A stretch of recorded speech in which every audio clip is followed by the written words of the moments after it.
Time's up, game over. I see right through your lies. Time's up, game over. They'll know what's real inside. Time's up, game over. Your empire's gonna fall. Welcome mga Katoon Fam! Recap muna tayo sa previous episode guys! Sa nakaraang episode, nasaksihan natin ang kinahulugan ng unang paghaharap ng ating mga bida sa mga villains na sina Dalken Erith at Rosso Cruel.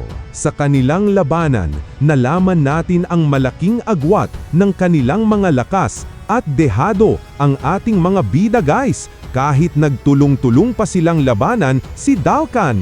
Buti na lang ay magaling mag-isip si Owl kaya nagawa nilang makatagos sa mga kamay ng kalaban. After nilang makatagos, nagplano ang ating mga bida kung ano na ang kanilang gagawin sa sitwasyon na iyon. Napagplanohan nila Owl at Eddie na silang dalawa ang magmamatyag sa mga villains habang sila Lo at Rook naman ay magpapatuloy sa kanilang quest na mag-survey ng habitat at ilipat sa mas ligtas na lugar ang Royal Horn. Bago maghiwalay ang grupo, nagbigay ng payo sina Eddie at Owl kay Lo para mas lumakas pa ito sa kanyang mga kakayahan. At ganoon nga mga sir, naghiwalay na ang grupo at sumapit na ang gabi. Habang nagpapahinga na ang lahat, si Lo naman ay matyagang nag-eensayo ng mag-isa. Lumapit si Rook sa kanya nang matapos siya sa kanyang ginagawa at doon nag-usap ang dalawa. At dito na bumukas ang topic kung ano ang goal ni Rook, ang dark side ng ranking system. Ano kaya ang nakatagong kwento sa likod ng matatamis na mga ngiti ni Rook? Don't worry mga Katoon Fam, malalaman natin yan dito sa episode na ito. Kaya naman, simulan na natin ito! Let's go! Flashback. Magsisimula tayo guys sa panahon na bata pa si Rook, 5 years bago ang kasalukuyang kwento. At dito, nalaman natin na si Rook ay may isang close friend sa kanyang pagkabata na ang pangalan ay Miriela. Si Miriela ay ipinanganak na bulag. Kaya naman ang malawak na kalawakan ng mundo ay nananatiling hindi niya nakikilala. Pero kahit ganoon, hindi niya kailanmang minaliit ang mga pangarap ni Rook, isang bagay na hindi madaling gawin ng kahit sino. Isang araw, ang magkaibigan ay masayang nag-uusap habang nagpapahinga. Sinabi ni Miriela na kamangha-mangha raw si Rook dahil gusto niyang maging isang accreditor. Natuwa naman si Rook sa sinabi ng kanyang best friend. Kasunod nito, ang energetic na pagsabi ni Rook na ang pangarap niya daw ay maging isang accreditor at balang araw mag-update ng isang top ranker. Dugtong pa ni Rook na wala na daw hihigit na karangalan kundi ang ma-record niya ang pangalan na maaalala sa kasaysayan. Pero nadismaya naman si Rook nang sabihin niya na ang ibang mga bata daw ay hindi naniniwala sa kanya at pinagtatawanan lang siya dahil dito. Si Miriela lang daw ang nag-iisang naniniwala sa kanya. Sumagot naman si Miriela na baka daw kasi ang school nila ay sadyang napakaliit lang para sa napakalaking pangarap ni Rook. Simpleng sagot pero malalim ang ibig sabihin. Ganyan ang tunay na kaibigan mga Katoon Fam. Naalala naman ni Miriela na ang kanyang pamilya daw ay na-invite upang sumakay sa isang cruise ship. Dugtong pa ni Miriela na parang tinatawag daw itong bond pero hindi niya maalala ang eksaktong tawag nito. Kaya naman napasigaw sa gulat si Rook. Bond Lucians? Kasunod nito, ang pagsasabi ni Rook na puno ng excitement na ang barko daw iyon ay isang luxury cruise ship na ginawa lang kamakailan. Hindi naman makapaniwala dito si Miriela dahil hindi daw niya ito alam at marahil daw ang kanyang ama ay hindi rin ito alam dahil nakuha lang daw nila ito sa kanilang relatives. Dagdag pa ni Miriela na kung okay lang daw kay Rook ay ibibigay niya ang kanyang ticket kay Rook. Nagulat si Rook at napatanong sa kanyang kaibigan kung bakit naman daw ito ibibigay sa kanya. Simpleng sumagot lang si Miriela, kasi hindi naman ako nakakakita. Dito mo mararamdaman kung gaano kabigat ang isang simpleng sagot, mga Katoon Fam. Nainis si Rook kaya napasigaw siya na hindi daw pwede yan. Dagdag pa ni Rook na kung sasama daw siya doon ay gusto niyang kasama niya din si Miriela. Nagalinlangan naman si Miriela dito kaya naman hinawakan ni Rook ang mga kamay ni Miriela at nag-promise na hinding-hindi niya daw bibitawan ang mga kamay ng kanyang best friend. At dito nga, masayang nagpasalamat si Miriela kay Rook at sinabi niyang susubukan niya daw kausapin ang kanyang ama. Masayang-masaya naman si Rook dahil pumayag ang kanyang best friend, mga Katoon Fam. Dahil sa kahilingan ng mag-best friend, ang ina ni Miriela ay nag-decide na ibigay na lang ang kanyang tickets sa mga bata. Kaya naman, si Rook ay matagumpay na nakasakay sa Bond Lucians, mga sir. Para kay Rook na hindi maka-adapt sa school nila dahil sa kanyang malaking pangarap, si Miriela lang ang kanyang nag-iisa at malapit na kaibigan, mga sir. At ganoon din ang masasabi natin kay Miriela na ipinanganak na bulag. Si Miriela at ang kanyang pamilya ay taos-pusong nagpapasalamat na naging kaibigan nila si Rook, mga Katoon Fam. Subalit ang masayang experience ng ito ay napalitan ng lungkot at pait nang mangyari ang isang trahedya sa sinasakyan ng mag-best friend, mga Katoon Fam. Ang barko ay biglang nagkaroon ng engine problem at nagsimulang lumubog ng mabilis. At dito, nagsimula ang pinakamasakit na bahagi ng kwento ni Rook. Habang lumulubog na ang barko, guys, sa bridge naman ng barko ay ang unang opisyal ay mabilis na nagre-report sa kanilang captain. Ayon sa unang opisyal, ang shock daw ng impact ay nagawang masira ang kalahati ng kanilang lifeboats. Kakailanganin daw nila ng at least 3 round trips ng kanilang natitirang lifeboats para mailigtas ang lahat ng pasahero ng barko. Nagsalita naman ang captain at nagsabi sa kanyang mga crew na tipunin daw nila lahat ng passengers sa deck. Kasunod nito, ang pagsabi pa niya ng may malamig na boses na siya daw ang magde-decide kung sino ang sasakay sa lifeboats, mga sir. Agad namang sumang-ayon ang kanyang crew sa utos ng kanilang captain. Habang ang captain naman ay napaisip na mukhang kailangan na niyang gamitin kung anuman ang nilalaman ng notes na kanyang hinawakan sa kanyang mesa. At dito mo mararamdaman na may mas madilim na nangyayari sa likod ng lahat ng ito, mga Katoon Fam. At nang matipon na ang mga passengers sa deck, nag-announce ang captain na siya daw ang magsasabi kung sino ang mga unang sasakay sa lifeboat. Dugtong pa ng captain na once matawag daw ang kanilang pangalan ay sumakay agad ito sa lifeboat nang wala ng tanong-tanong pa. Salamat sa pagbisita sa Tambayan Toon Time, munting tahanan ng mga kwentong para sa inyo. Habang tinatawag na ng captain ang mga pangalan ng mga sasakay sa lifeboat, napansin naman ni Rook na kinakabahan si Miriela. Kaya naman, pinakalma niya ang kanyang best friend at sinabing huwag daw itong mag-alala dahil nandito lang daw para sa kanya si Rook, mga sir. Subalit sa kalagitnaan ng pagtawag ng mga pangalan, binanggit ang pangalan ni Rook, guys, habang wala sa mga tinawag ang pangalan ng kanyang best friend.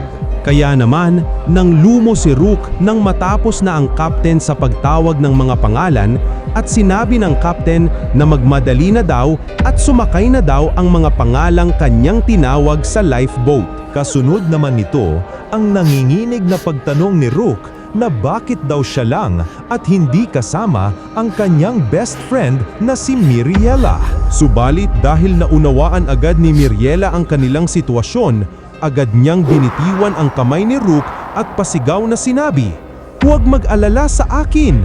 Sumakay ka na agad sa lifeboat!" Binitawan niya ang kamay ng taong nangako na hindi siya bibitawan. At ito ang pinakamasakit na parte ng lahat, mga Katoon Fam. Nauutal naman na hindi pumayag si Rook, guys. Pero seryoso si Miriela at sinabi pa niya na wala na daw silang oras pa at kailangan daw nilang makipagtulungan para makaligtas sila.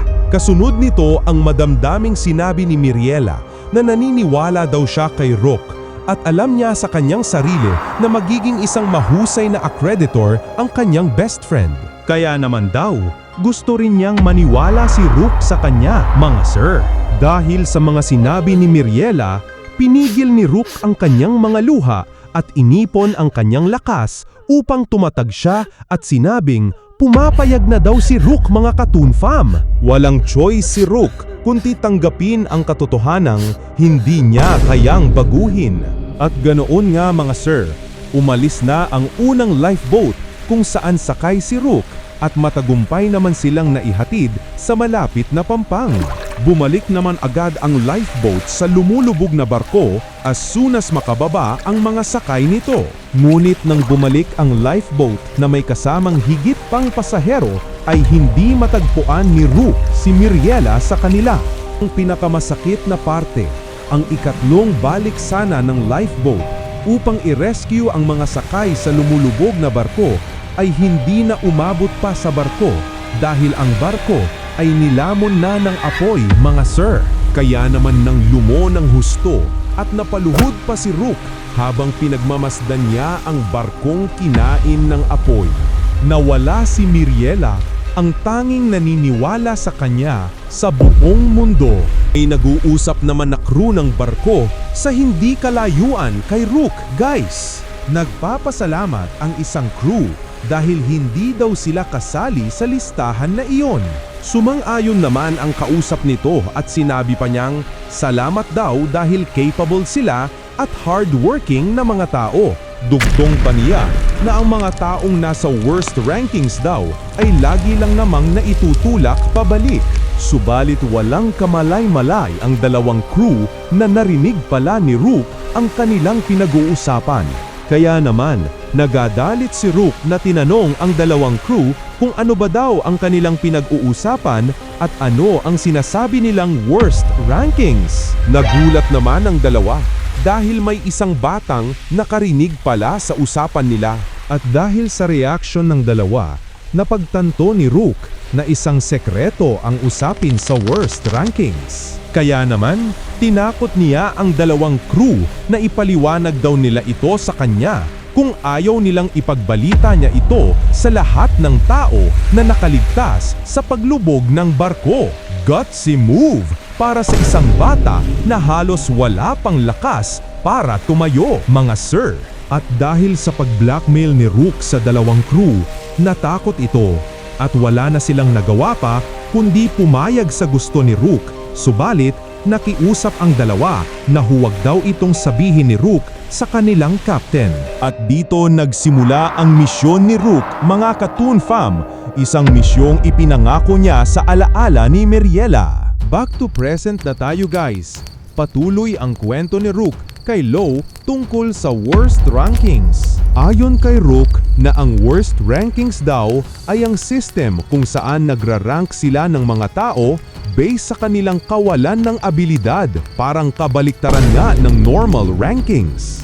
Ayon pa kay Rook na ito daw ay listahan na madaling makilala ang mga tao na mas mababa sa iba sa aspeto ng lipunan, ekonomiya, pisikal na kakayahan at talino. Malungkot na nagtanong si Rook kay Lo kung mahuhulaan ba ng ating bida kung saan ginagamit ang ganitong rankings. Sumagot naman si Lo na ginagamit daw ito para malaman kung sino ang maabandona kapag kinakailangan.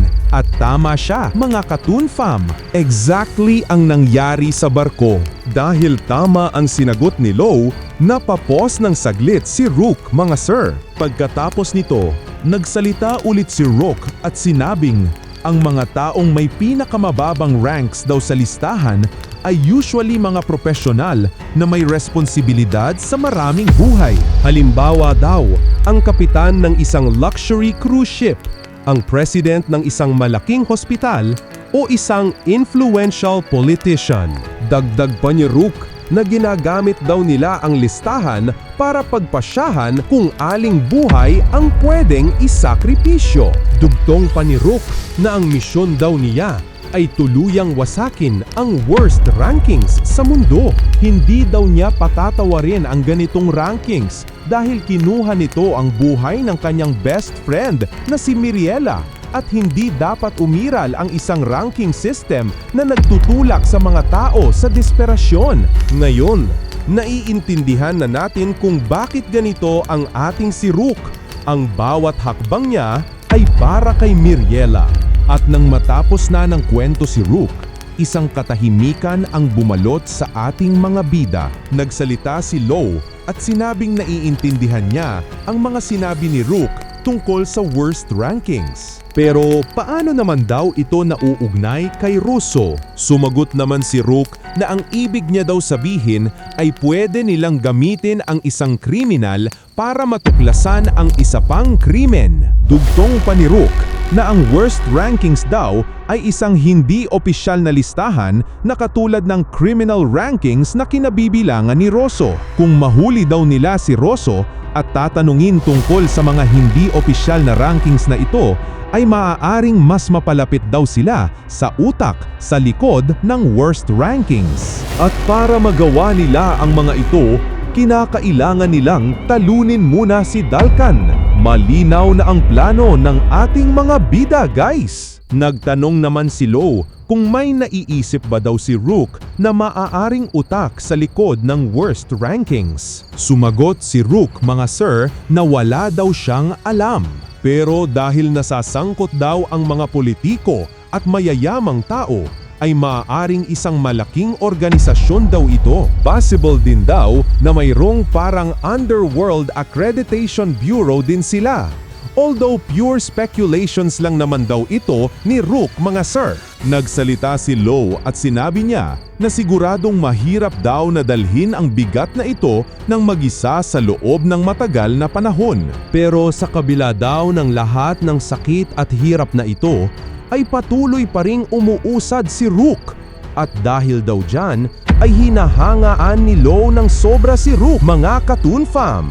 At dahil sa mga sinabi ni Lo, mga sir, naging emosyonal ng husto si Rook at nakiusap siya sa ating bida na tumigil daw ito sa pagsalita dahil pinapaiyak nito si Rook, mga Katoon Fam. Sumunod naman si Lo sa pakiusap sa kanya, kaya namang pinagmasdan niya na lang si Rook ng tahimik. Nagsalita si Rook at sinabi kay Lo na ikwento daw ng ating bida ang kanyang story din. Dahil hindi daw patas na siya lang ang umiiyak ngayon. Kaya pinilit niya si Lo na sabihin sa kanya kung ano ba talaga ang goal ng ating bida. Pumayag naman si Lo dito. Pero sinabi niya din na kahit ikwento niya ito ay hindi siya iiyak gaya ni Rook. Sumagot naman si Rook na iiyak daw si Lo, mga sir, at sisiguraduhin niya na babaha daw ng luha sa kanyang mga bisig ang ating bida. At dito natin puputulin ang episode na ito, mga Katoon Fam. Sino kaya ang tama sa kanila, guys? Abangan! Maraming salamat po sa mga nanood at nakinig sa kwentong ito. Kung nagustuhan nyo, can I get a like and subscribe from you? Malaking bagay at tulong po ito para mag-grow ang munting channel na ito. Don't hesitate to leave a comment na rin po. Again, thank you very much, mga Katoon Fam. Before I finish this fight, quick plug, subscribe to my channel or you'll miss how it ends.